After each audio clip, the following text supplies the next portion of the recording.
got no housekeeping, and they go down the tent city, and this hobo's I'm Kat, and we're at the Our Place Society. The Meridium over here was jam-packed full over the last, well, it's always jam-packed full. Over the last couple of days, though, the cops have come and cleaned it up by bringing in a truck and packing away the carts on a vehicle. The first day, I was aware that there was about 6 removed without letting the people know. Then yesterday, there was a bunch more gotten rid of. But this whole thing from the end to end was completely full. It's not, because they've been doing their cleanup. And downtown has been ridiculous. We've had like our normal area at St. Anne's, the St. Anne's Academy, was a quiet place that we could go and just sit and chillax. You got cops going through there now. You can't sit anywhere, otherwise you're thought of as loitering. It's mandatory now, no panners. You have to be 3 feet at least away from the building. And you can't go anywhere now in this town. You've got cops on bikes, you've got cops in Suburbans, you've got cops in vans, you've got cops walking, you've got undercover cops. know who you are! And it's a little bit much. You feel like you have no privacy whatsoever.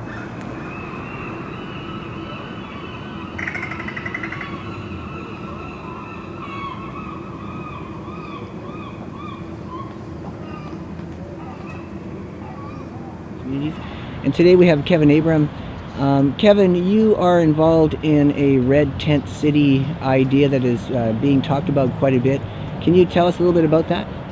Well, the idea came as I noticed that there was a lot of homeless problems, and it actually started with the Pandora Green anti-camping bylaw. They were moving people off without giving them housing, and they were telling them there was no housing available. I remember that in Vancouver, the same thing was being said around the Olympics, close to the end. Pivot didn't believe the city of Vancouver. They set up a red tent city, and within a month, housing that they said was not available became available. And part of the idea is to house people, but not everybody wants housing. They keep on talking about how they have all these shelter spaces and people are so ungrateful to not using it. But some people, they have all of their possessions in a shopping cart, and they will lose them because they can't bring them in. There are some people that I know that I've talked to that like living outside. They're okay with that. That person wants to live outside. I want that to be a safe place to be. You know, and I was talking actually with the city councillor, Philip Lucas, who actually voted against the camping bylaw. He's awesome, that guy.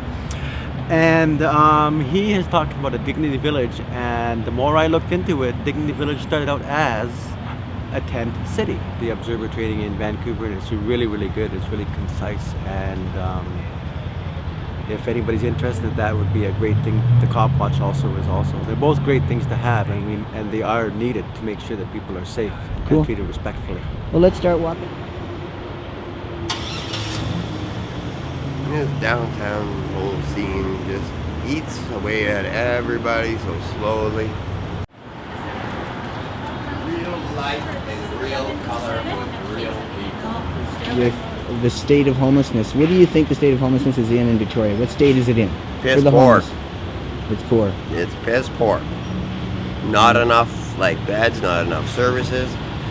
You're screwed on Sunday. There's nothing to do for people on Sunday. Yeah. Monday to Friday is, you're great.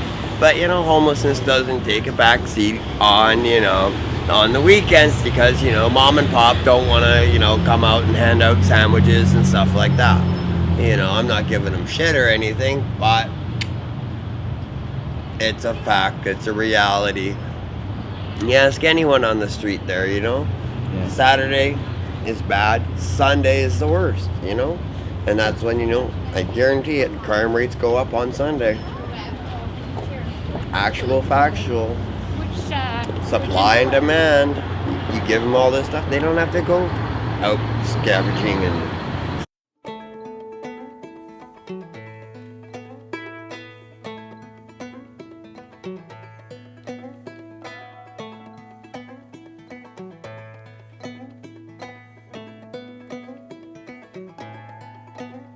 got no house key, and they go down the tent city, and this hobo's lullaby haunts me.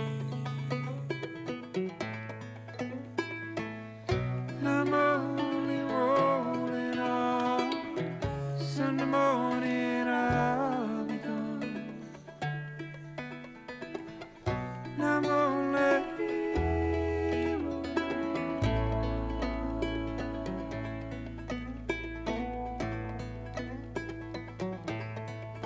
It's been a boxcar town since that old mill shut down.